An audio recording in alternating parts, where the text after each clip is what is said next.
I'm going to be walking you guys through step by step exactly what I'm doing. There's going to be a lot of talking in this video, but without talking you will not understand if you do not understand how to plumb already. So here's what I'm going to do.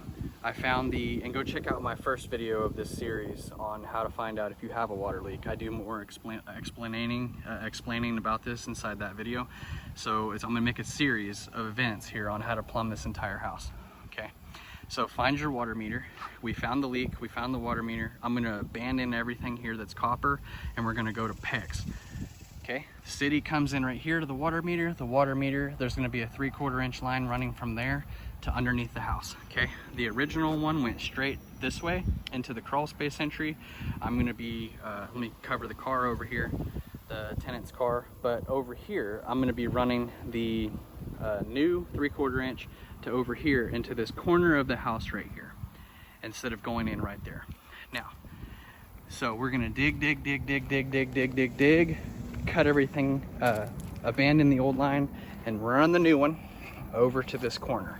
Okay, 3-inch water line is gonna come up inside this corner. On the other side of this wall, there's a closet. I've chosen this area because that's a wood, it's a subfloor on this side of the house and it's concrete. On this side of the house is all concrete and this side is all subfloor. The problem is I cannot crawl underneath the subfloor because the house is setting directly on the ground, basically on blocks that are like this tall, like on bricks.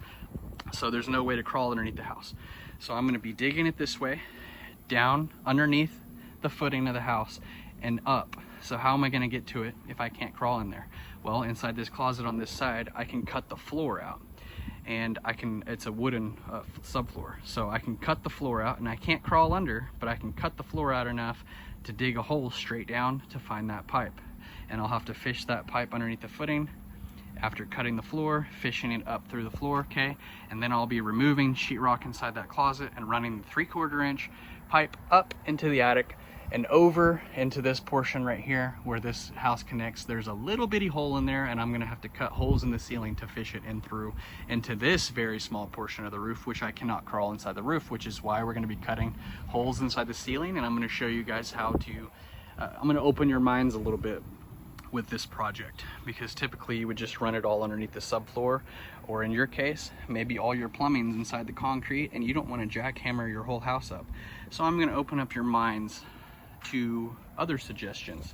Okay, come in here, go over here and across right there. Okay, that's my 3/4 inch line.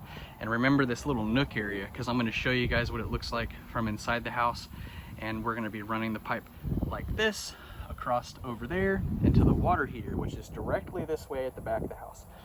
Okay, now that's going to be the start. That's how we get the water from the meter into that closet, over the roof, and I'm going to show you where the water heater is. We're going to run that pipe clear over to the water heater. Here is the inside of my property. I'm going to zoom out for a minute. Okay, so we do have the nook that I was going to show you is right over there. Okay, this is the nook. Water comes in here. It's going to run over here, and I've already got a couple of pipes right here, which I made a video on. I'm gonna be running more pipes inside these regions, inside the cabinet, so I can get to all of them, all of their fittings. I can check them. We'll know if there's a water leak. They'll be easy to get to. There's more than one reasons why I'm doing this way, but one of them is basically because I have to, because I'm not jackhammering up my whole house to do this project if I don't have to. The house is already like 70 years old, and you know, so I'm not worried about it. But I am worried about making it look good. Once I finish running all the pipes, I'll be casing in all this stuff so that it's not exposed, so people can't cut it or you know, anything like that. I'll be putting sides, basically, if that makes sense, inside this pantry. You won't see any of these pipes, and it'll all make sense when I'm done. These pipes are running down here, okay, underneath the cabinet to over there.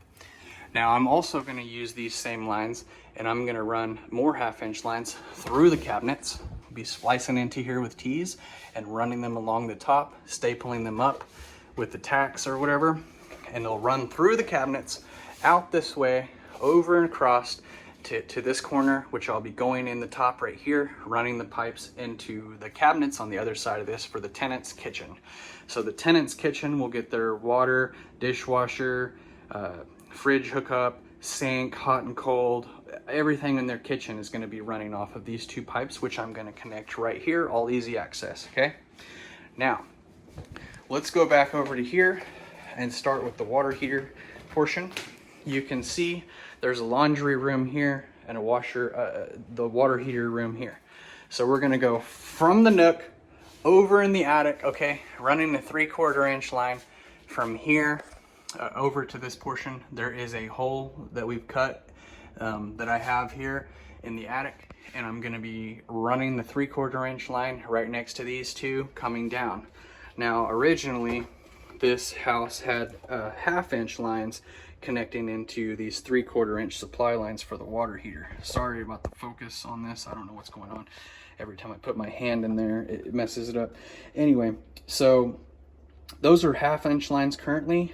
We need to have a 3/4 inch line instead of a 1/2 inch line. Of course, the 1/2 inch ones will work, but I'm gonna make this a 3/4 inch line coming down and connecting it to here, which is the cold side. Okay, and this is the hot side. So everything running out this way is hot water on those copper lines. And I have a video on how to connect copper to PEX. Go look that up inside my water playlist, my water series playlist as well. It's in the same playlist, just a little older video. And I spliced here PEX to copper if you're interested in that. If you can just do a simple repair, then go ahead and do that. It's very easy. Okay, but in my case, my main water line's trashed. So I have to replace everything, and I'm gonna upgrade it from a 1/2 inch to a 3/4 inch like it should be. Okay, so now that we have this 3/4 inch line running down here, it will ultimately connect here to the hot side, and then that'll get water into our tank, and out goes the hot. Comes in cold and out hot. Now after it's coming out hot, we'll go to, I'll probably stick with 1/2 inch coming out, and we'll run a 1/2 inch hot this way and a 1/2 inch cold off the 3/4 this way. And I'll be putting a shut off too, so I can shut everything off from the water heater instead of having to go out to the meter outside. I can shut the whole house off here, but like I said, we haven't got that far yet. First, we're getting the water to the tank, and I'm going to be cutting out this sheetrock right here so that I can run a hot and a cold this way. And I'm not going to connect anything yet. I'm going to connect everything the last day that whenever I've got all the holes cut and all the pipes ran and everything's ready. Then I'll shut off the water meter. I'll abandon the old lines and connect the ones that we're about to run now. So I'm going to cut out this sheetrock and drill holes through the wood to get us through the corner of this closet. Okay. And now that we're inside here, I'm going to be cutting out the sheetrock here and drilling holes through these studs. Okay, these studs right here, hot, cold. We'll have a hot and a cold come in this way.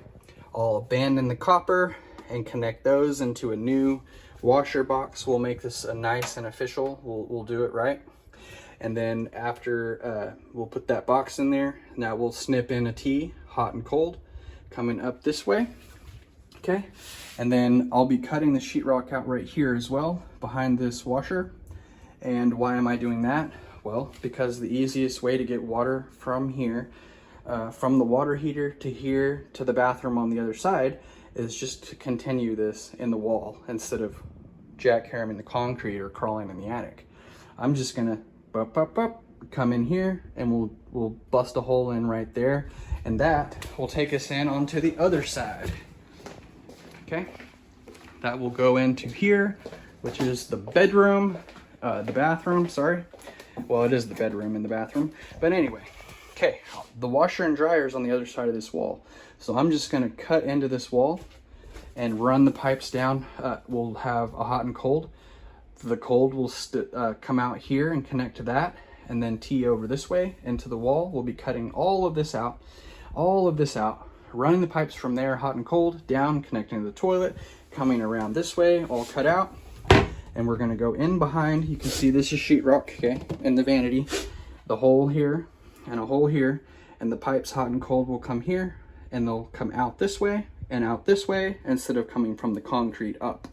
Okay, these are already PEX, but these PEXs are connected to copper underneath the concrete. This is not a full PEX line. This is not what it looks like, what it appears. Okay, so we're gonna have hot and cold, one for the sink hot, one for the sink cold, and one for this outside faucet, which I'll reconnect into the new new lines when we're ready. Okay, now you would think I could keep those going through the wall and cut out the wall here and connect in the shower. Well, that's not going to be so easy as it sounds, because I'd have to go up this way and around that top and then down here. Well, that's not really a great design, and that's a lot of cutting. So what I'm going to do is I'm going to stop with the sink and the toilet in there on that line, and I'm going to run a whole nother line from that water heater up over the attic, especially for the shower. Okay, I'm going to cut a hole up here for that shower head, and cut a hole down here for the faucet on the shower faucet. Okay, so there'll be 2 holes here and a new pipe running, so a separate pipe. Now that will cover this whole portion, my side that I'm living on. It'll all be brand new once I do that, and also it'll cover the kitchen on the other side from running it up here. The only thing left that we're missing is there's going to be through here on the other side, there's a bathroom right over there. So we'll be connecting on in the attic, probably on these same 2 lines in the attic up here, and running them across over into that bathroom. And I'll be cutting a lot more holes over there, running them down for the shower, sink, toilet, all that. Okay, so the bathroom over here is going to be the trickiest portion, and the kitchen over here, because I'm going from my side to their side, and there's going to be needing to be cutting holes in the ceiling, cutting holes in the walls, getting everything cut and getting everything ready to run the pipes. Running the pipes is going to be just as hard as cutting the holes. So this is going to be a very tricky project, because I can't typically you would run the cold line underneath the house and run it straight to the water heater, and then run everything off of that all in one location pretty much from underneath the house. But because of how this house is basically 2 different houses in one concrete, one not, and the ceiling can't crawl in and do anything in there. So this is going to be quite a tricky process, and if you guys follow along here, hopefully you will gain some knowledge and open your mind to other possibilities and ways to do things. There's more than one way to do a thing. So now I'm going to cut all these holes on my side, on this portion of my house. I'm going to get everything cut and ready to run the pipes, and I'm going to show you what that looks like. I'll be making a separate video on the other side, cutting the holes on that side. We're going to do this all bit by bit, so stick with me.